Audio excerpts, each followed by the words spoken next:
You are listening to the Horse Radio Network, part of the Equine Network family. What a beautiful day for horses in the morning. You are listening to the #1 horse podcast in the world. Here is your entertaining look at the horse world and the people in it.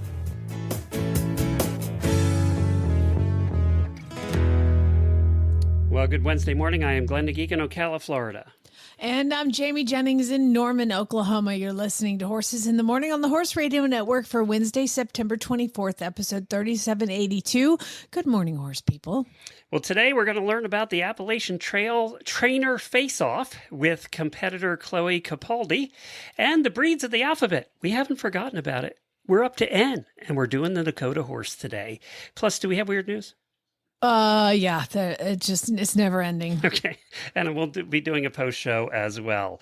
Well, I wanted to mention, we'll be mentioning it over the next couple of episodes because it's important to us and to you guys. September 30th is International Podcast Day. That's next Tuesday. Jamie and I were there for year one of International Podcast Day. I don't know if you remember, but in year one of this, we were still live. Probably 10 years ago. And we had the organizers on. And when this was just a tiny little event that somebody made up and decided that we needed to do an International Podcast Day. And we had the organizers on when we were live doing the show. And it's gotten to be a big deal now. And now they won't come on with us because they got bigger shows to go on. But no, I'm just kidding. Sorry, no. Joe Rogan's calling. I was just kidding. I did not ask them to come on. But what it is an opportunity to highlight podcasting. And we're going to ask you guys a favor for International Podcast Day this year. One is we're going to ask you to post a review. If you haven't reviewed our show on your podcast player, whether it's Apple or Spotify or whatever it is, most of them have a way to do a review. And it's usually a 5-star thing, and then you can make comments. But if you haven't done a review for the show for Horses in the Morning, I'd kindly ask you to take 2 minutes today, figure that out, and post a review. It really does help us. And it's something that's free. It's easy to do. Anybody can do it, and we would certainly appreciate that. We don't bug you guys at all about anything for this kind of stuff. And every other podcast or YouTube video, like and subscribe. Yes, they do it every episode. We don't do that to you guys. So just once a year, we're going to be like, hey, like and subscribe, review. I'm going to say, too, if you listen on Spotify especially, because we have no reviews over there. And that's partly because apparently horse people don't use Spotify because our Spotify numbers compared to other podcasts and other niches are really tiny. I mean, 4% of our total downloads are Spotify. So if you're a Spotify user, please do a review over there. That'll help us out. We appreciate that. The other thing is tell all your friends at the barn about us. Post on social media on Monday. We will post graphics for you to use and share on the Horses in the Morning and the Auditor Facebook pages. So we'll post those on Monday so you can share next week with all of your social media friends. We would appreciate that. It just gets the word out and helps grow the show. And we know that you guys listen every day, and that's a commitment, and we appreciate all the help you've given us over the years, and hopefully will give us for International Podcast Day. Let's do some daily Whinnies.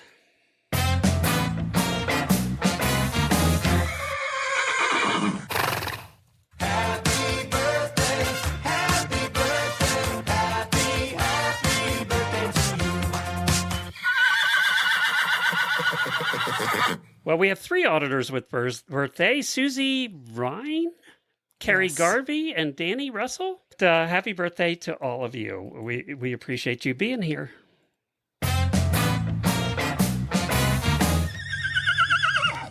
I cannot tell you, I had one of those adrenaline dumps yesterday, where all of a sudden you have so much adrenaline built up in your system. I mean, I just had days of adrenaline between the horse show and then the horse having issues on Monday and then what happened yesterday that I was so sick last night.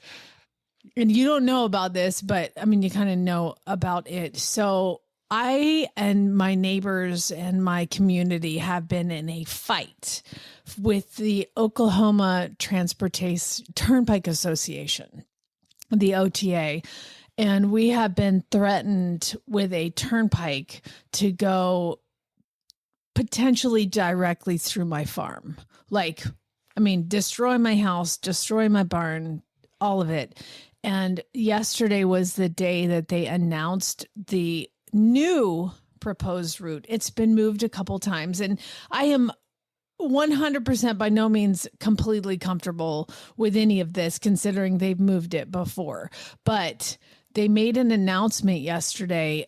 They live streamed it. Actually, what's crazy is it was going to be open to the public 2 hours before they announced it. They moved it to northern Oklahoma City, away from Norman, and they held it in a police station.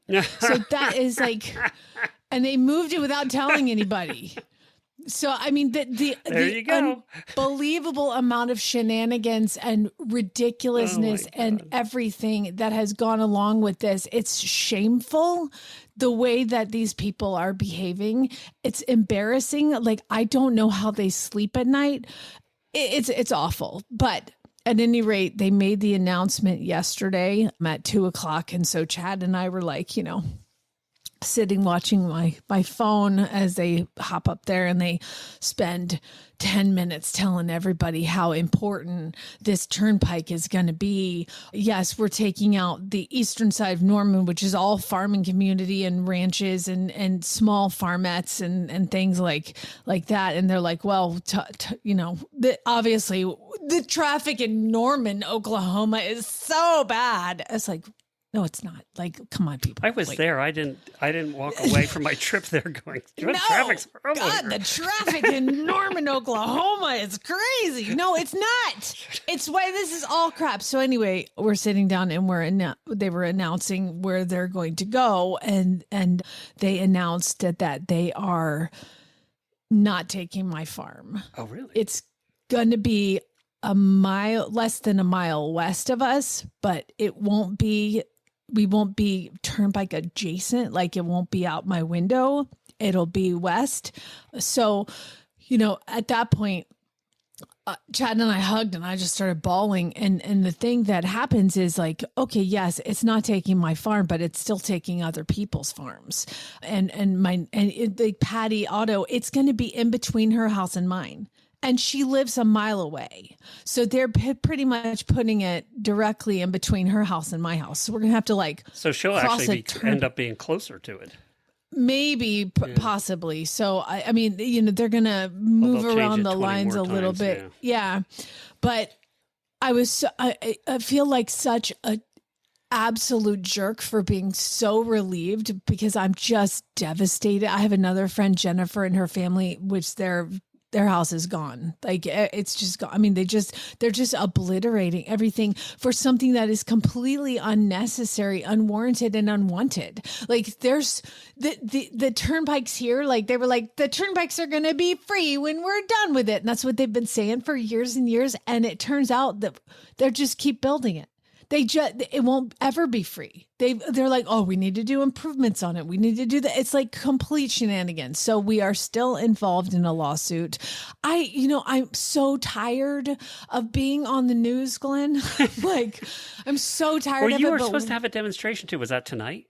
That's today at 4:00. Okay. So yeah. So even though it's not coming through my farm, it was supposed to go 2 miles to the east of us, and those people got rid of it. And then it was going to come to me, but now it's going to move over to the west. And those people to the east of me still fight. So this is not over. I'm not going to sit down and rest. It just needs to be stopped. And you can't really find anybody around that even needs it. Like, our mayor, we elected this mayor for Norman, and he's like this great dude, and he's totally against it. Everybody's completely against it. But the OTA, is Oklahoma Turnpike Authority, is not a government agency. Like, they haven't been elected. They're just like, we're going to do this. Awesome. Here it goes. It just makes no sense. So anyway, I'm passionate about the politics of this, not politics of anything else. And so we are going to take Lucas out of school, and we're going to go to this protest this afternoon. Did you make great big signs? Oh, it's coming. It's coming. Actually, it's to the point. Are you going to be on the news again for a different reason? I told you. So like when when you start to think that you've met the man you're going to marry, you start thinking about like, okay, how am I going to pay for this wedding? So I called my dad and I was like, remember when I called you and told you that I was probably going to get married to this guy and that you need to start saving up some money to help me with the wedding? And he was like, yeah. And I was like, well, you're going to need to start a new account and I need you to start saving money. And he was like, why? And I was like, I'm going to need bail money and attorney's fees. Because at some point during this, I am going to get arrested. Like I work for this company. They don't care if I get arrested. It makes a good story. And I train horses. Like, how am I going to lose that job? I'm going to jail at some point, and I'm kind of going to be disappointed if I don't. So at this point, it's a good cause. I will get arrested. Says everybody that's ever been arrested. Yeah. I'm like, I need a mugshot that needs to go public. I got to figure out what to wear. You need some tattoos on your forehead. Exactly. No, for real. Like I feel like, I mean, I like sobbed into my husband's shoulders because like, it was just one of those flooded with relief and then immediately flooded with ultimate sadness for the people there. I mean, they're taking 77 homes. Oof. 77 homes down this. And that may not seem like a lot, but when you think these people have been in... Well, and a lot of those are farms, right? It's not just their home, but it's their farm. It's like 25,000 acres that they're just sucking up for this. And it will be wider than they say, so it'll be closer. It's just all awful. Well, and like I said, I need a mugshot. I'm going. I almost feel worse because we've seen this too. I almost feel worse. I mean, I feel bad for the people whose homes are going to be taken, but I almost feel worse for the poor schmuck that's just right over the Turnpike line, who now his house is on a turnpike and they're not buying him out, and his property value just dropped in half because there's a turnpike in his backyard. Or her backyard. That's what the lawyers that we're working with are also going to do is like, if this does happen, which we're trying to stop, but they need to pay those people as well because they're going to have loss of value in their home. They bought a rural property that now has a turnpike in the backyard. I mean, and these farms and houses have been in these people's world for people have come up to me and apologized. We're like, we're so sorry that this is happening to you because you guys just moved here. I'm like, we've been here 7 years. How long have you been here? Oh, we're the third generation to own this farm. Like it is generational, this land and all these homes. So it's crazy. But the fight continues. I'll be on the news again tonight. All right. Your dad will get the call. If y'all could start a GoFundMe for my future attorney fees, that'd be great. Well, I'm glad. Now I feel bad saying I'm glad it's not your house, but it's somebody else's. I get it. It's like a positive and it's like a heartbreak and a positive. You know, it's funny just starting to talk about this and the threat of potentially having to move. I want to thank all the listeners out there who have sent me land and farms for sale near them. In every state in the country. I love all of you so much. That is so sweet. I've shown every single farm to Chad. I'm like, we can live in Virginia. How about Michigan, Chad? I was like... It's nice in the summer. If there's a Michigan covered arena or indoor arena, like I could do that. Like, yeah, it's crazy. And I just love all of you. I mean, I think it's a no-brainer, but you know what? I'm really glad. The whole thing is like, I didn't want to do this again. I put gates everywhere. You built that place from scratch. I mean, it's a little different when you've done it yourself. Yeah. And I'm like, I am too old to start this over again. I was like, we started looking into equestrian communities. I was like, I'll live in an equestrian community and teach lessons. I don't know. Like what? I mean, the amount of thought and angst and planning and uncertainty that goes into this. And it's been going on for years and years. And like I said, the culmination was them announcing the location yesterday. Which is not final. I mean, it's not final. It'll change too. You know what? If it's up to me, this ain't happening because... Let's hope that's the change. I've been doing I can't talk about some of the things I've been doing. Okay. But all right, we'll move on from that then. We'll move on. I'm going to jail. Write it down. Before we get to our first guest, there was this post on the Plaid Horse Facebook page. And this is one that bothers me. And I was surprised that the comments were 50-50. This post said, I recently started riding at a new barn in the South. I don't think it matters where. And during my lesson, people will come up to the ring and watch me ride and talk to my trainer. This happens every time I have a lesson. What are your thoughts on this? Do you think it's acceptable or inappropriate and rude? Okay, this is my thought on this. And I've seen this happen so many times, so especially when Jennifer was actively training and we go to other barns and things. And I don't mind, there's people at the barn that maybe want to watch you take your lesson. I get that. And they'll come up and they'll stand at the rail and watch your lesson. I don't have a problem with that. What I do have a problem with is when they come up and talk to your trainer the entire lesson. I have a problem with that. And I've seen that so many times where the person giving the lesson sitting on the fence, there's 3 of their friends there, and they're talking to their friends and giving a lesson. They're not giving their full attention to the lesson. And that's what I have a problem with. I'm paying you to pay attention to me. And I'm not talking group lessons here. I'm talking private lessons. And so I don't have a problem with people watching. I do have a problem with people talking to the trainer the entire time. Am I wrong? Do you feel... Oh my God. I grew up and I had one trainer who it was like a group lesson of 3 or 4 of us. And I always think about this when I think of trainers. One trainer brought a cooler of beer and he would drink the cooler of beer while he was teaching a bunch of teenage girls. And I never really thought There's anything classy of Georgia it. for you. Yeah, I never thought anything of it. And now that I'm older, I'm like, that's wholesale inappropriate. I had a trainer in Kentucky who talked on her cell phone the whole time. Well, that would piss me off too. Just set the jumps. I had a trainer who would ride during the lessons, but school her horse, not like barely pay attention to me. I had a trainer in Atlanta a dressage barn that I went to, and they didn't have private lessons. So you were in a group lesson once a day. And I just wanted to go close by and learn more. And I was riding, I'm in my 30s at this point, and I'm riding with teenagers who are sitting on the rail on their cell phone, and I'm like, get out of the way. They're like, okay, everybody shoulder in down the long side. And they would just like be sitting there on the phone. I'm like, get out of the way. I'm paying so much money for this, but like, they didn't really care because they weren't paying it, but I was old enough to I'm footing my own bill, y'all. I ain't got daddy paying for this. So there are many ways that trainers have been very frustrating. Whenever I teach lessons, I just try to think about and this is the whole kind of thing in life, is how would I want me to behave if I were them?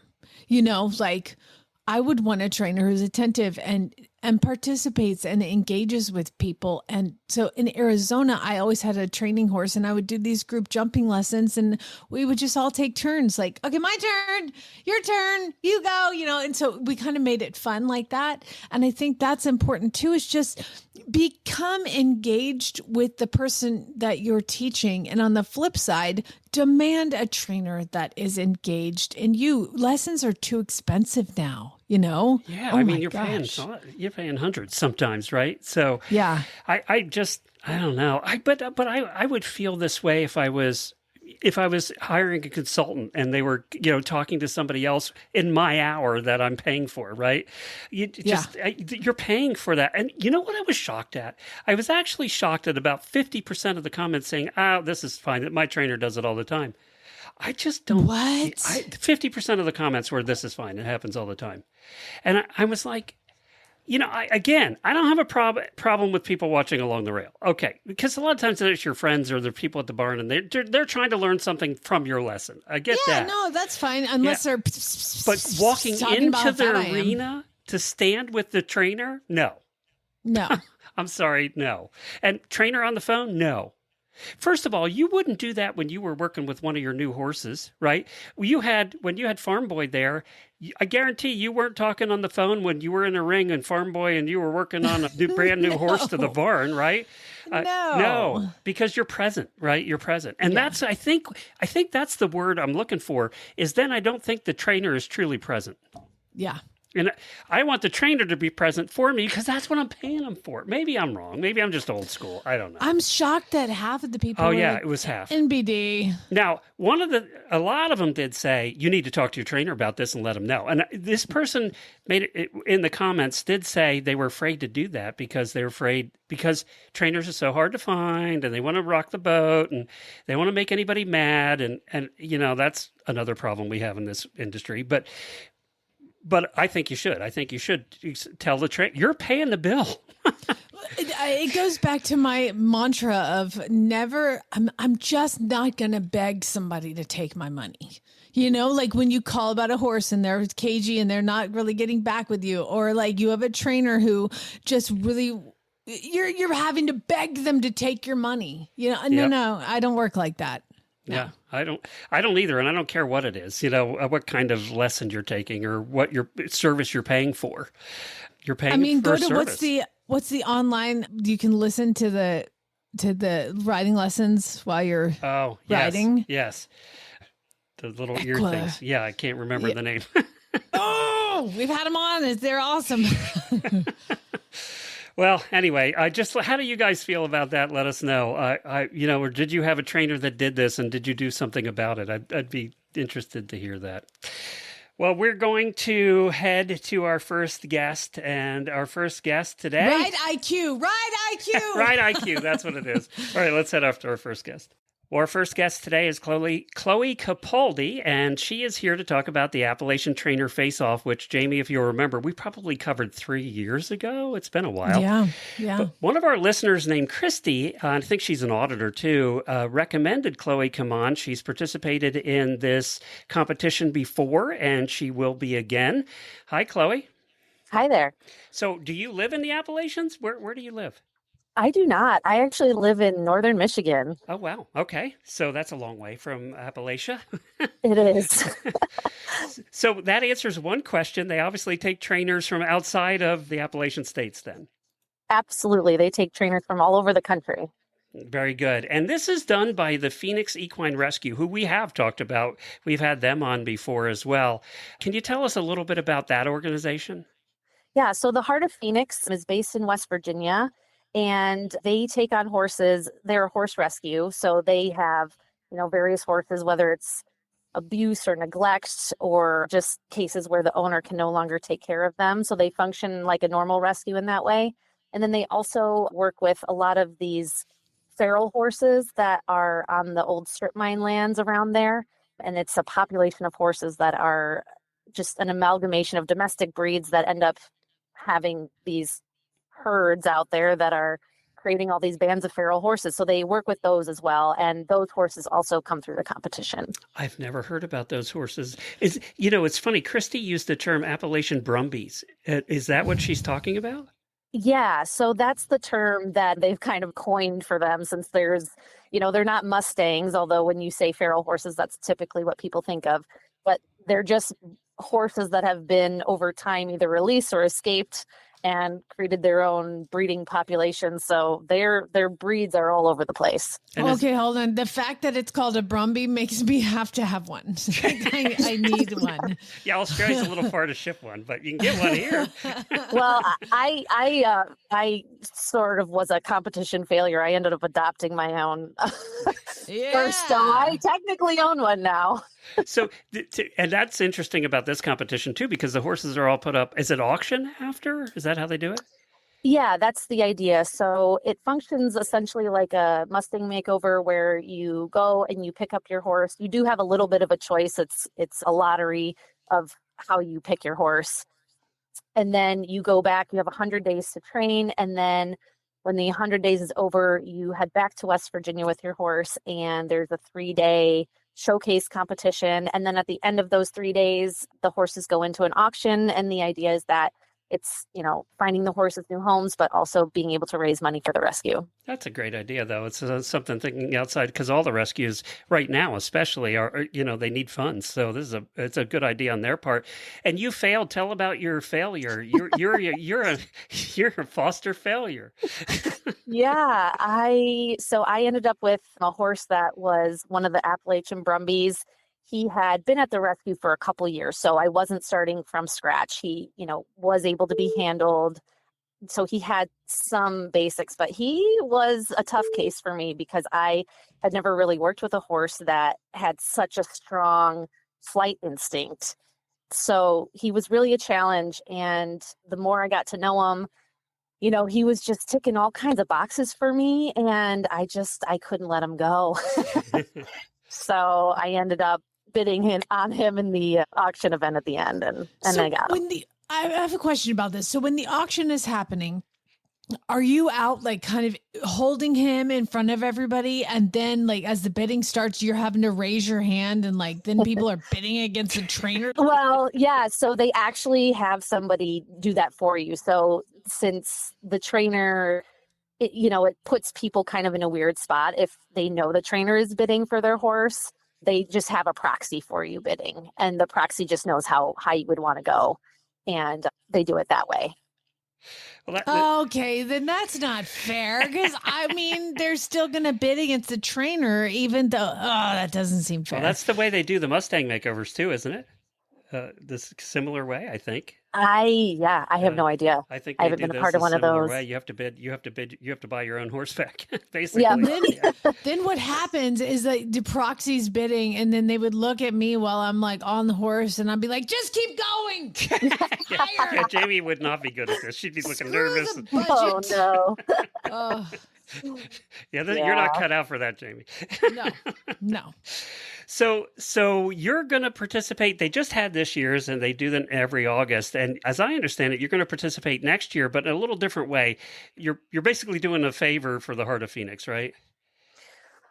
Sort of. And in a way, maybe they're doing a favor for me. So I, this year, wanted to participate, but I was not able to do the 100-day time frame. But it's still, beneficial for everybody to have a horse in training. So they have what's called a 365 category, which means that some horses that, may not be in the 100-day time frame either can go to trainers, and the trainers can work with them for the entire year. And when the horse is ready, they could either be adopted out, straight from there. They don't necessarily have to go to the competition in August. Again, the goal just being that they find a good home. So if that happens, that's great too. But if not, then I would take him to the competition in August 2026 and go through the process that way. And you have a Tennessee walking horse this time?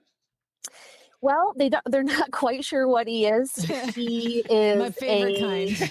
Yeah, he's something gated. I'm going with Tennessee Walker standard bred because he's got a beautiful rack, but we're still figuring out that middle gate right now. But he's been a dream to work with. I got to tell you, my wife is after years and years of eventing and doing thoroughbreds, she wanted a trail horse now that we're both getting older, and she got her first gated horse, and it's been a learning curve for her. Have you had gated before? Yeah, so that's kind of my little niche. I work with a lot of gated horses, so I'm a trail trainer particularly. And gated horses are my thing. So when I go to the Appalachian Trainer Face-Off, I kind of try to look for something gated because that's where I'm most comfortable. Well, if you're visiting Florida this winter, could you stop by? I think she'd love to have you help out. Absolutely. I love doing that. She's figuring out the gated thing right now. And we're not even sure what it's a Kentucky mountain saddle horse. Which, okay. They kind of make up all these breeds. Yeah. And we're not even quite sure what gait it is. So like an Appalachian Brumby, perhaps, Glenn? Yeah, probably. It depends on who you ask. That's the beauty of the gated world. Oh, you mean two people would say that's a something and the other person would say that's a something else? Yep. Yep. Okay. Good to know that's definitive. So, Jennifer, you can call it whatever you want. You're fine. Well, this is a fascinating competition. And it gets hundreds of horses. It's not small now either, is it? The rescue does have hundreds of horses that come through their program every year, but I think the actual competition rounds out to about 30 to 40 horses that go through it. But I know that they deal with a lot of horses all the time, and I'm glad they yes. do. It's good that they're there, and especially in that area. I didn't know about the wild horses there either, so that's interesting. Well, Chloe, thank you so much for joining us. We really appreciate it. Do you have a business up there? Do you train horses, or what do you do?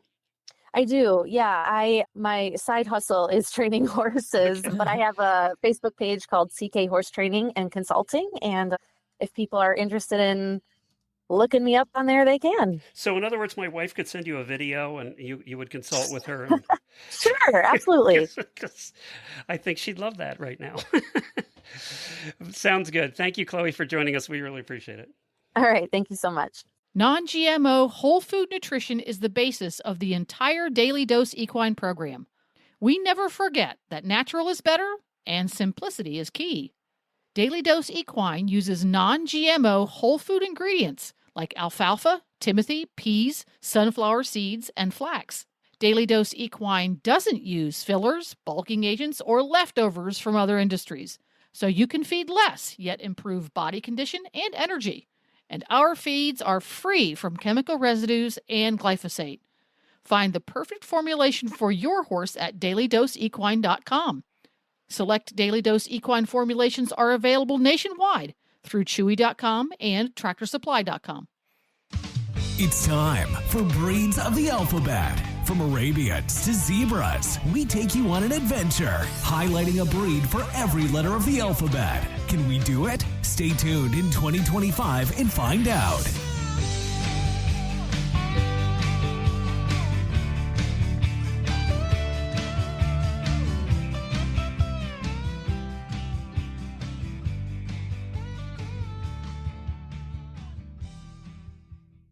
Yes, it's time for our Breeds of the Alphabet, the letter N today, and we're going to talk about the Nokota Horse. And we have Shawna Lichtenwalner. She is with the Nokota Horse Conservancy joining us. Hi, Shawna. Hi. Hi, Jane. Thank you so much for joining us. We really appreciate it. I do not know much about the Nokota Horse at all, so this is going to be a journey for everybody all together. So tell us about, I guess, like, what is the Nokota Horse and how are they existing? That's a good question. The Nokota Horse is an extremely rare breed. We're an endangered breed. My estimate is that we have less than 700 left worldwide. They originate from, it's scary. They originate from the stock that was used in the Dakota territories in the mid-18th century. And specifically, the research is suggesting that they are a sort of hybridized breed that was influenced early by the Spanish horses coming up from the south and the Canadian horses coming down from the north. We do know that part of their ties are to the horses that were part of Sitting Bull's band when Sitting Bull and his people surrendered at Fort Buford. Their horses were taken away from them and sold. And we can trace some of those Sioux horses to the Marquis de Moray, who was this flamboyant, rich nobleman who was ranching outside of Medora. Actually, Medora was named for his wife in North Dakota. And he took 250 mares to breed. And then a couple of years later, he got sick of the winters and sold off what he had to the biggest outfitter breeder in the region, who took 60 of those mares and bred them to thoroughbreds and to other things and called them the American horse.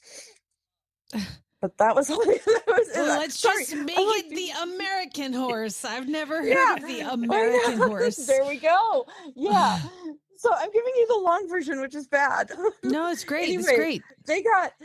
They ultimately, because it was open range at the time, early 19th century, when the Theodore Roosevelt National Park got created, the horses got fenced in and became a closed herd. So there wasn't a lot of outside genetic Now, are you interference talking there. about the 60 that he took, or like, because you started talking about he took initially 250 and then got tired of the winter, and then somebody took 60. So what Then he happened sold to? 60. He sold Okay. 60 to Heidi Cooper. Sorry, I should. No. I'm just trying to do follow this because a it different seems way. like a lot of mares that Apologies. ended up without a home, or are those the ones that were fenced in? I'm sure they were sold off. The Okay. fencing in comes about 50 years later. I'm sure they were sold off, but we do know that those 60 went specifically to a breeder who capitalized on their traits that were hardiness and intelligence. And some of those mares were literally carrying bullet wounds from Little Bighorn. So there's a story woven into those horses just inherently. And so, yeah, those 60 mares kind of became this bedrock foundation for something that was a bit different.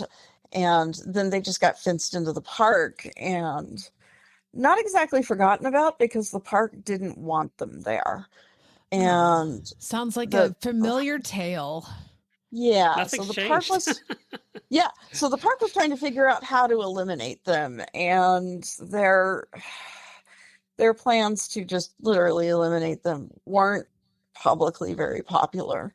And so then what they decided was that they would sell off and or get rid of as much of the old dominant stallions as they could, and then they'd put domestic horses into the park, domestic stallions in instead.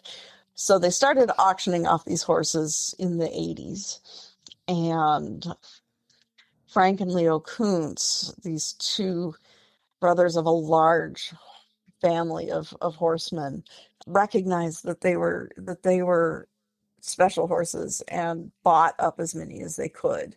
And that's where the Nokota breed as its own distinct entity really comes to life. Leo was the one to name them Nokota. He took the words North and Dakota together and fused them to make Nokota. And was that in the 1880s or the 1980s? That was the 1980s. 1980s, okay. Sorry, I am so sorry. So it's a fairly new breed then, as breeds go. As breeds go, yeah, it is. In the sense of being, yes, we have a name, we have like this cohesive thing that is the Nokota. Yeah, they are a new breed, even though their roots are quite old. Right. You started with what is the Nokota horse, and I gave you the history instead of what the horse is. The horses are generally somewhere between 14 to 15.2 hands. They are stout. Really physically, they've got really slopey croups. They tend to run to pretty cool colors. So blue roan is a dominant color in our herd, and bay roans as well. A few strawberry roans, but mostly blue roans, bay roans, strawberry roans, and then you get some blacks and some grays, and we all have the popular colors. Jeez. Yeah. And then like we have some overos, and we have had, I don't think we have any in the herd right now, but even we've had dun overos. We had a very influential stallion who was a dun overo with like all sorts of tiger striping on his legs. He was cool looking. Wow. One of his grandsons now is a blue roan overo, which also doesn't show up very much. So yeah, they come in some pretty cool colors, and they've got these incredible brains. They are the best horses at processing and problem solving that I've ever met. They will get you out of a bind, and they will do it without ever getting flustered. They will just figure out how to get out of the situation, and they'll calmly go about doing that. And I've seen that in all sorts of situations. I've seen several Nokotas get themselves cast with their legs under a fence, even once with their legs under a steel girder. And before you can even get to the moment where you're in full panic, they will have gotten themselves back out again. All right. That's pretty quick. Jamie, you and I need Nokota horses because it seems like we get the ones that can't figure it out. So maybe we need these horses. These horses. Can I tell a quick story? Sure. Yeah. So one of the first Nokotas I brought east and trained, I was getting him ready for this show. and it was going to be his first under saddle show. And I was practicing the bridge for the trail class, and it had some low rails on it. And I don't know why, but we got up on the bridge and he moved about a little bit and put one front leg over the rail of the bridge. I went, uh-oh. And then he put the other front leg over the bridge. So now we have a rail underneath his belly. I'm sitting on his back. I don't think I can get off because there's a rail underneath me and there's no one around. And I thought, I'm not showing tomorrow. I'm going to the hospital. It's the only scenario I could think of was that sooner or later this horse was going to figure out that we were in trouble and he was going to panic and that was going to be it. And I knew I was coming off and I knew it was going to hurt. He stood there for a couple seconds or minutes or days, I'm not sure. And then he quietly side passed off the bridge. Oh, this was not a horse I had taught side passing to. This was a horse who just looked at the situation and said, okay, I'm just going to side pass off this bridge. I'm in trouble and I got to figure a way out of this. To be fair, he's the one that got himself in trouble, though. Let's. Yeah, he did, but he figured out exactly, like, when he put that second leg over, I'm like, buddy, what you doing? But he was right. I'm going to jump off. And I was just like, okay. That's cool. That's cool. We need horses really that get themselves out of trouble, yeah. you know. Oh, we do. Yeah. So the Nokotas, you said there's 700 worldwide. Does that mean that there's more outside of the U.S.? There are, and I should have asked the numbers, but I think we are in excess now of 100 in Europe. We have several breeders in France. We have a breeder in Denmark. We have a couple breeders up in Sweden. So the European contingent is actually thriving and growing in some really beautiful ways right now. And I'm so excited that there is like a real foothold in Europe for these horses, and they seem to be growing in popularity over there. So what do people use them for? Pretty much everything. I'm a dressage rider. We have people doing eventing, fox hunting. There have been people who have used them for reining. There have been people who have used them for endurance riding. They make great therapy horses. They make great kids' horses because they're so darn safe. So they have found their place in a wide variety of disciplines, which is really nice. That's awesome. They sound like really nice. I'm just Googling the images right now and they just look like big, tough, solid horses. So they are super solid. What is the vision that you guys see for the Nokota horse breed in the future? The vision that I see is expanding private ownership and expanding private breeders, because the breed will survive if people get to know them, because getting to know them is getting to love them. Mm-hmm, and kind of once you're hooked, you're hooked. And so I think it's tremendously important that we get more Nokotas in the world, and that as we do that, and as people go out and do things with their Nokotas and figure out how much fun they are and how safe they are, then they're going to want more, and their neighbors are going to want them, and the people that they interact with at shows are going to want them. And that Nokota horses to take over the world. That is my vision. I want Nokota horses to take over the world. Right there. Love it. That's it. Love it. Shawna, people can go to NokotaHorse.org to learn more. Best of luck to you and all your babies and the Nokota horses taking over the world. Yes. Thank you. Horse and Rider On Demand allows you to train smarter, not harder. Our training video collection, featuring some of the industry's top Western professionals like Bud Lyon, Cody Crow, Ryan Rushing, and more, can help you perfect your horsemanship and improve your performance in the arena. Get access to hundreds of videos and learn more about events like ranch horse versatility, reining, working cow horse ranch riding, and more for just $14.99 a month. Watch anywhere, anytime. Horse and Rider On Demand can be streamed from any smart device. Visit ondemand.horseandrider.com to start your 7-day free trial. That's ondemand.horseandrider.com. Time to learn why some days you're embarrassed to be part of the human race. In Jamie's Weird News.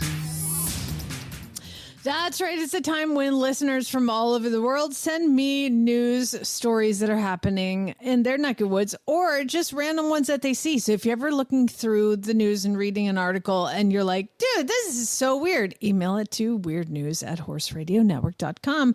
Just like Laureen, Julia, Janelle, Lindsay, Rosemary, Shelley, Alicia, Susan, and Aaron all did. Now, I've got to make a couple announcements here. Number one. A lot of you send me weird news that I did the week before and you don't hear it. It's because I did it last week. So make sure if you hear, you've sent me something really good. You're like, why didn't she do that? Don't get mad at me. I probably already did it. So you go back and listen. Okay. You have to listen to these things. Number two, enough with sending me the news story about the koalas with chlamydia. I'm not going to go. There's a poem in there somewhere. You have been heard. I have seen you. I don't need to do a story about the amazing chlamydia rates of the koala breed. That's all. That's their revenge for having to listen to your story from Monday. By the way, is that horse okay? Is that horse all right? Yes, he's right. totally fine. Okay. Not for 1 second did he ever have another issue. Not even a swelling. Nothing. Okay. Nothing. All Totally right, fine. Good. They just like to give me heart attacks. Okay, so let's start with, you guys, I don't know do you use Chewy, Glenn? Yeah, we do actually. Yep. Okay, this company is awesome. So I actually heard that if you get the monthly Chewy box and then your dog passes away and then you get another one because you of course forgot to cancel it. If you cancel it, they send you flowers and everything. Like it's just a really cool company. And so I'm really a fan of this story because we're going to go to New York. There was a family that got their Chewy box, which contained $93 worth of pet food. But I think in this case, they were returning That's a 10-pound bag of dog food nowadays.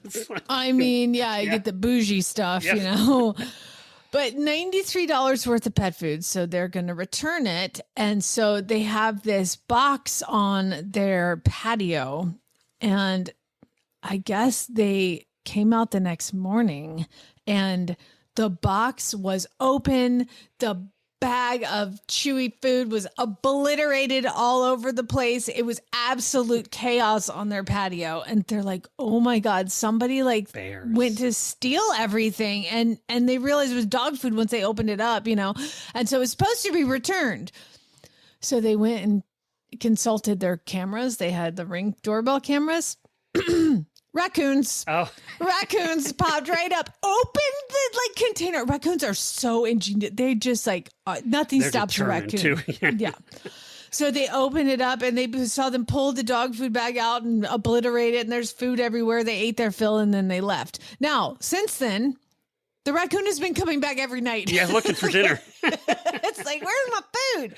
Well, here's the cool thing about Chewy is they called Chewy and they were like, we were returning this bag, but the raccoons came on our porch, opened the lockbox, ate all the food and obliterated it. And I guess they sent Chewy pictures or something. And Chewy was like, we totally get it. We totally get it. Happens all the time, and gave them a full refund. Their customer service is incredible. That's so cool. That's so cool. Yeah, we get Chewy deliveries all the time. My new boarder says there's a Chewy box every day. I'm like, what now? I can't give your horse more supplements.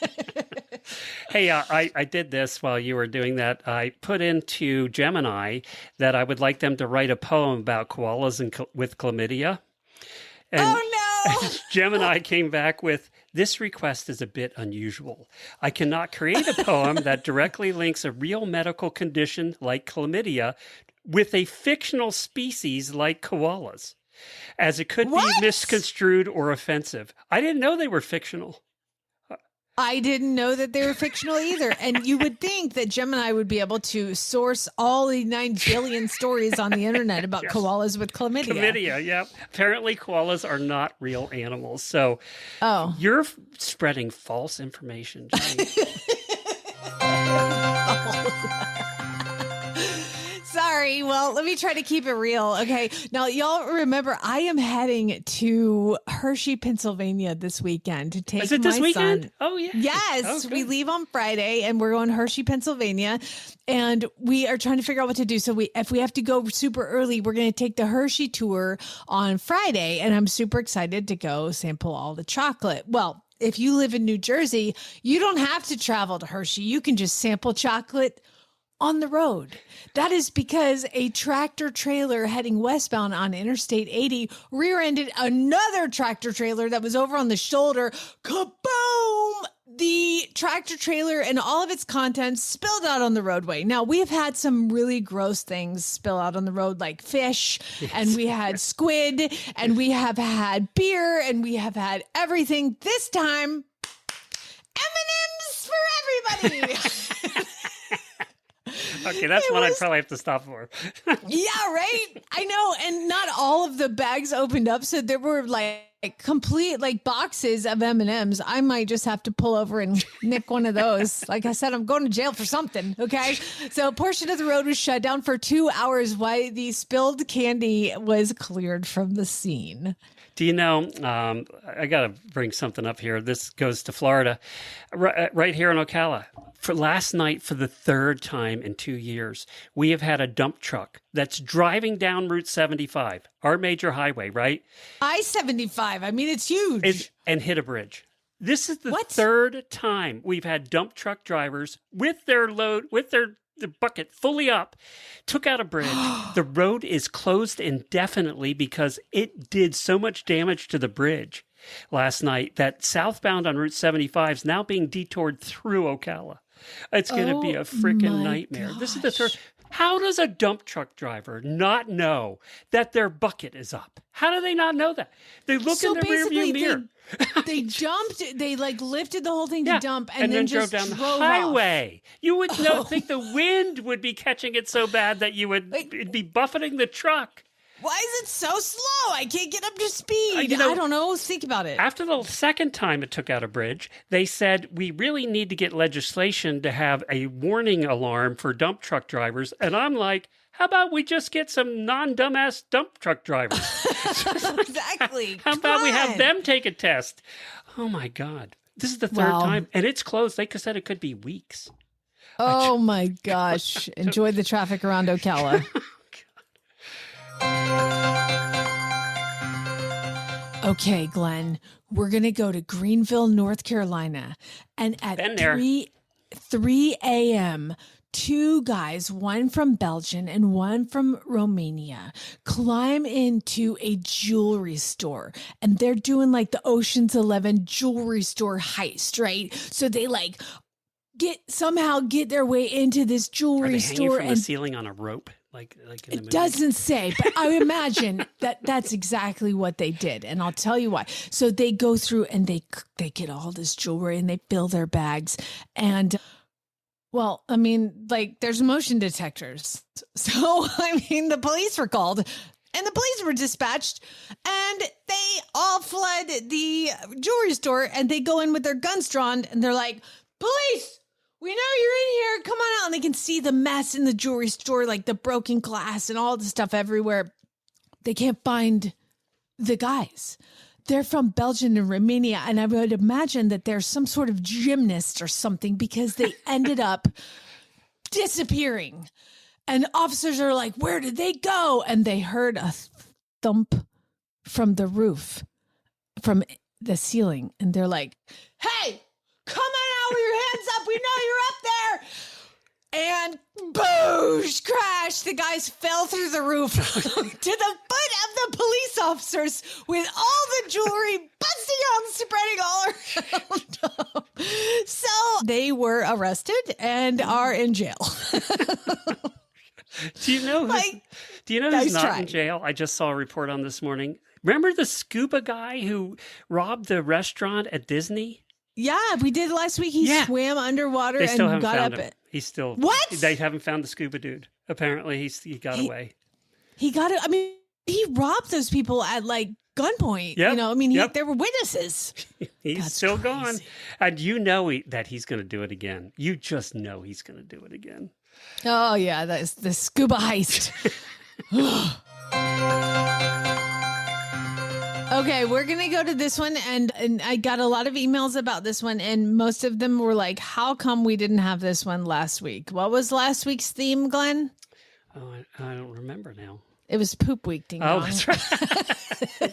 I was like, we didn't do weird. Didn't we do weird news last week? We did do weird news, and we didn't have this one. And this is in Florence, South Carolina, because a teaching assistant has been arrested following a series of disturbances at a high school. Alexander Lewis, 32 years old, faces charging of disturbing schools and malicious injury to property. So the kids are in school, and like a couple kids have asthma, and there's a smell that would go through the school. And one son had one kid had his asthma triggered, and the mom had to take him to the hospital 3 separate times because he was having such bad asthma.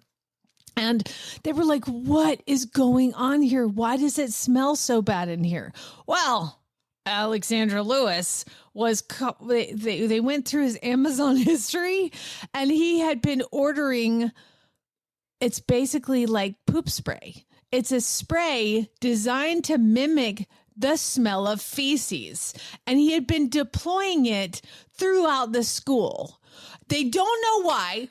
They don't know Was he a why student somebody or a would do teacher or this. what? He was a teaching assistant. Oh, geez. And the only way they caught him is they found out that he was the one buying this poop spray and was deploying this spray throughout the school. The odor reportedly triggered health issues among students and staff headaches, nausea, dizziness, asthma attacks, all of this. Do you know how much it's cost them to do the inspection and clean the air conditioning? I mean, this was like so bad. The school paid $55,000 in damages for this ding dong getting poop spray off of the internet and deploying it in the school.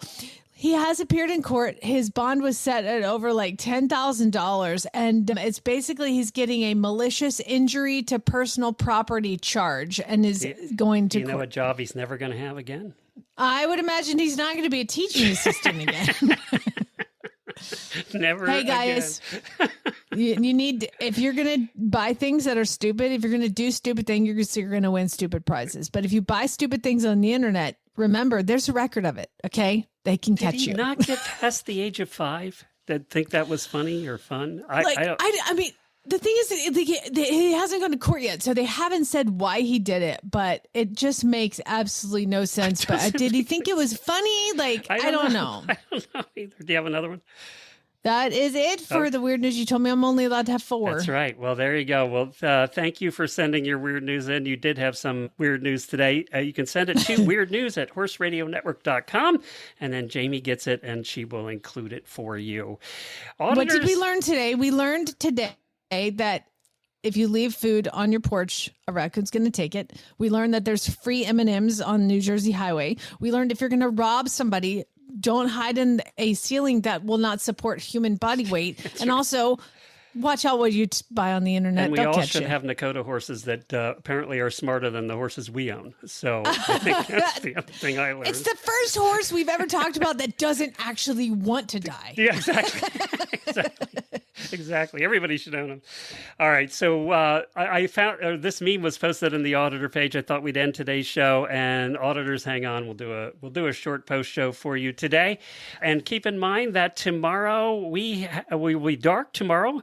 We don't have an episode for you tomorrow on Thursday, and Friday, Jamie and I will be back with some really bad ads. Get them into Jennifer@horseradionetwork.com.